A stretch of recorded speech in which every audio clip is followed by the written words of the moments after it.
अस्सलाम वालेकुम बेटा, this is your physics class.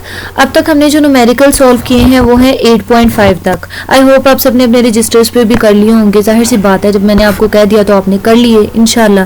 बेशक आई एम प्रीटी श्योर कि आप लोगों ने कर लिए होंगे। अगर किसी ने नहीं किए बेटा तो सॉल्व कर लें। इस तरह आप इकट्ठे करेंगे तो आपको फिर समझ नहीं आएगी बार बार, फिर वो बस पाइलअप करते जाएंगे, ढेर लगाते जाएंगे और फायदा कुछ भी नहीं होगा।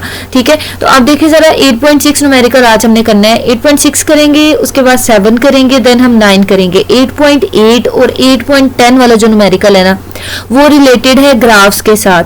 आज जो ग्राफ्स क्या है आपने बेटा किए हैं लेटेंट हीट ऑफ फ्यूजन और वेपराइजेशन। वहां पे ना एक्सपेरिमेंट है, एक्सपेरिमेंट 8.1 एंड 8.2 वो भी हमने नहीं किया। हम पहले वो करेंगे देन वो वाले न्यूमेरिकल्स करेंगे और फिर हमें आसानी से समझ आ जाएगी। ठीक है, तो अभी फिलहाल हम बाकी के तीन न्यूमेरिकल्स देखने लगे हैं। आपने जैसे ही तीन न्यूमेरिकल्स समझ आ जाए तो आपने खुद ही सॉल्व करने हैं अपने नीट रजिस्टर्स पे। ठीक है, अब देखो 8.6 an electric heater supplies heat at the rate of 1000 joule per second. बेटा आप लोगों को दिया हुआ रेट, आपको पता है आप लोग जब भी वो वेलोसिटी या एक्सेलरेशन की इस तरह से बात करते थे आप कहते थे वेलोसिटी क्या है, rate of change of displacement, ऐसे कहते होते थे ना। इसी तरह एक्सेलरेशन क्या है, rate of change of velocity. तो जब भी रेट की बात करते हैं ना तो इसका मतलब है जो भी क्वांटिटी का रेट है उसको आपने टाइम टी से मल्टीप्लाई करना है, डिवाइड करना है, सॉरी बेटा डिवाइड करना है।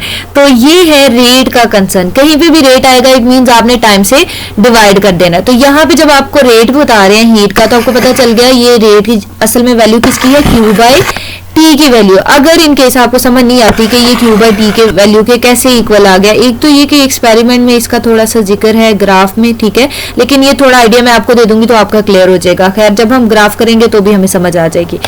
क्यू बाई टी हमने क्यों लिया, हमारे पास यूनिट है बेटा जूल पर सेकेंड। सेकेंड से तो आपको पता चल गया कि मतलब ये जो बाय है उसके नीचे टाइम आने वाला है। अब ऊपर क्या है, जूल। जूल में क्या होती है, आपने इस चैप्टर में जूल में सबसे पहले जो टॉपिक किया हीट, आपने कहा हीट का यूनिट क्या है, जूल। क्यों जूल यूनिट है इसका, क्योंकि हीट भी एक तरह की एनर्जी है। ठीक है, उसके बाद कहते हैं how much time, it means बेटा हमसे वो क्या मांग रहे हैं, टाइम।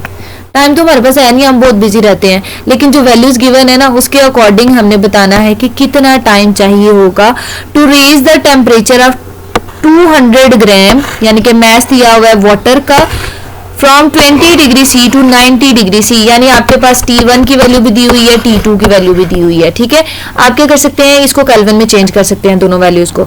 अब देखो जो वैल्यूज बेटा आपको गिवन है, आपने क्वेश्चन का अंदाजा लगा लिया, आपके पास रेट है, आपके पास कुछ मैथ की वैल्यू दी हुई है, कुछ टेम्परेचर की वैल्यू दी हुई है और पूछ क्या रहे हैं, टाइम। बंदा पूछे हमें अगर शुरू से ही समझ आ गई है क्यू बाई टी की तो यही से हमें पता चल जाना चाहिए कि हमने टाइम फाइंड करना है। इस एक्सप्रेशन को देखते हुए रुके, इसको मैं जरा क्लियर करती हूँ। इसी एक्सप्रेशन को बेटा देखते हुए हम बता सकते हैं कि ये Q by T is equals to 1000 joule per second. हमने टाइम फाइंड करना है ना, इसका मतलब बाकी दो चीजें हमारे पास होंगी तो हम टाइम जो है वो कैलकुलेट कर सकते हैं। अब ये वाली तो दी हुई है हमारे पास लेकिन Q की वैल्यू गिवन नहीं है, इसी वजह से ये बाकी जो चीजें इन्होंने दी हैं इसीलिए दी हैं कि हम थोड़ा सा अपना ब्रेन यूज करें और Q की वैल्यू फाइंड आउट कर लें। ठीक है बेटा, Q जो है आप लोगों ने स्टार्टिंग में जो सबसे पहले फॉर्मूला किया था ना, स्पेसिफिक हीट कैपेसिटी का ही फॉर्मूला किया था, जिसमें आप कहते हो Q is equals to MC delta T। ये देखें, ठीक है, पहला जो एक्सप्रेशन है वो ये वाला है जो आपको गिवन है। अब इसको हमने कहा अगर इसमें से हम Q की वैल्यू निकालना चाहे, Q इधर ही रहेगा, T इधर जाके मल्टीप्लाई हो जाएगा, तो हमारे पास ये ना दो एक्सप्रेशन आ गए। अब इन एक्सप्रेशंस को हम कैसे यूज करते हैं, हम कहते हैं Q किसके इक्वल है, इसके अकॉर्डिंग 1000 मल्टीप्लाई T, तो Q की जगह पे उसकी वैल्यू पुट कर दी, ये तो ऐसे का ऐसे ही रहा। अब बेटा हमने फाइंड क्या करना है, हमने T फाइंड करना है ना, तो T इधर ही रहेगा, 1000 मल्टीप्लाई हो रहा है, दूसरी साइड पे जाके क्या हो जाएगा, डिवाइड हो जाएगा। अब ये डिवाइड हो गया बेटा, सारी वैल्यूज आपके पास गिवन है, मैथ जो दिया है उसको भी kg में होना चाहिए, C की वैल्यू आपको वाटर की वैसे पता है, उसके अलावा डेल्टा टी की वैल्यू की जब हम बात करते हैं तो आपको डेल्टा टी की वैल्यू भी गिवन है। कैसे गिवन है आपको बताया हुआ बेटा उन्होंने, ये टी नॉट T1 को T नॉट लिख लिया, आप कुछ भी लिख सकते हो, आप TA भी लिख सकते हो, ठीक है, लेकिन याद रखिएगा अगर इसको TA लिखोगे तो इसको TB लिखना पड़ेगा डिफरेंस के लिए।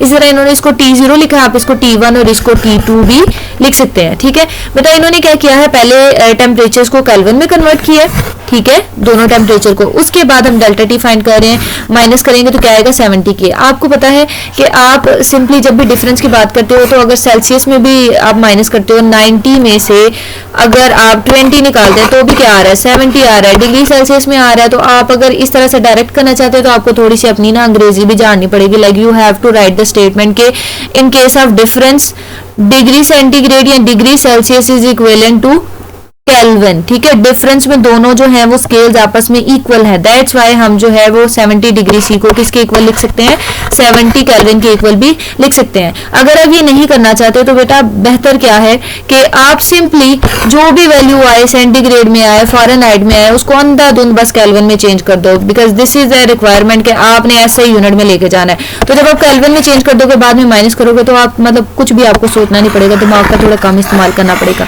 तो आप क्या कर सकते हैं, केल्विन में चेंज करके फिर भी डिफरेंस कर सकते हैं।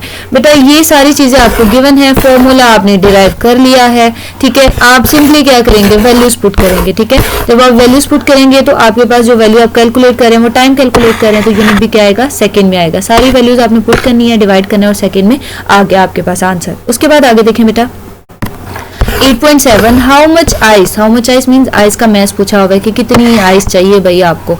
Will melt by 50,000 joule of heat की वैल्यू भी दी हुई है आपको, लेटेंट हीट ऑफ फ्यूजन भी दी हुई है बेटा आपको, HF की वैल्यू भी दी हुई है। ठीक है, आपने फाइंड क्या करना है, M।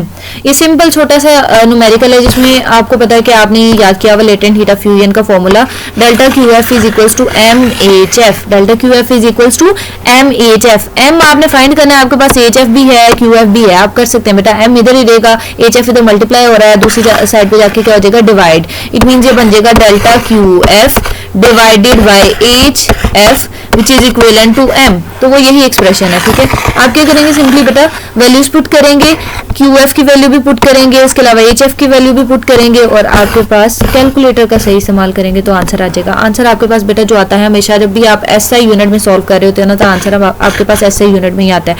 आप चाहें तो उसे फिर ग्राम में कन्वर्ट भी कर सकते हैं, कैलकुलेटर से कर लीजिएगा। जब भी आप KG से ग्राम में जाते हैं यानी कि बड़े यूनिट से छोटे यूनिट में जा रहे हैं तो आप मल्टीप्लाई कर देते हो 1000 से सिंपली। ठीक है, तो आप 1000 से मल्टीप्लाई कर देना तो आपके पास ग्राम में आंसर भी आ जाएगा, लेकिन अगर आप KG तक लिखते हैं तो वो भी ठीक है।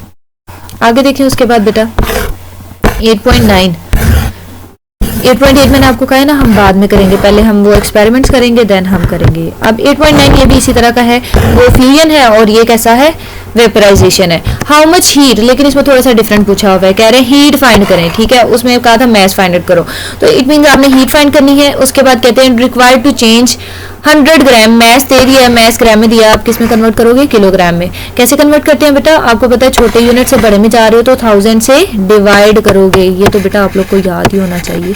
ठीक है, छोटे यूनिट से बड़े में जाएंगे तो ग्राम से किलोग्राम में जाएंगे, 1000 से डिवाइड करेंगे। ओके, और आपको क्या दिया हुआ है, लेटेंट हीट ऑफ वेपराइजेशन भी दी हुई है। सारी चीजें आपको दी हुई हैं, आप पे इतना आसान तो उन्होंने कर दिया। आप थोड़ा सा काम आप भी कर लें कि आपके पास फॉर्मूला भी है, QV किसके इक्वल होता है, MHV के। ठीक है, आपने Q फाइंड आउट करना है तो आप वैल्यूज पुट करो, M की पुट करो, HV की वैल्यू पुट करो तो आपके पास आंसर आ जाएगा। सो बेटा ये इतने इजी से न्यूमेरिकल्स थे, काइंडली खुद पे भरोसा करें और इनको ना जुबानी करिएगा न्यूमेरिकल्स को रजिस्टर्स पे। ठीक है, तो अब तक आपके पास 2 न्यूमेरिकल्स रह गए हैं, बाकी न्यूमेरिकल्स आपकी रजिस्टर्स पे या नोटबुक जो भी आप यूज़ कर रहे हैं उन पे होने चाहिए। कल आप लोग का न्यूमेरिकल्स का टेस्ट होगा, जिस तरह के न्यूमेरिकल्स हमने किए हैं ना उस तरह के न्यूमेरिकल्स का ही टेस्ट होगा। जो न्यूमेरिकल नहीं कराया लाइक 8.8 और 8.10 नहीं ना कराया तो इस तरह के न्यूमेरिकल्स नहीं आएंगे, बाकी जो न्यूमेरिकल्स हैं उनकी तरह के आ सकते हैं। आप ये ना सोचिएगा कि यही वाले आएंगे, स्टेटमेंट जो है वो वेरी कर सकती है। ठीक है, तो इससे ध्यान से प्रिपरेशन करिएगा।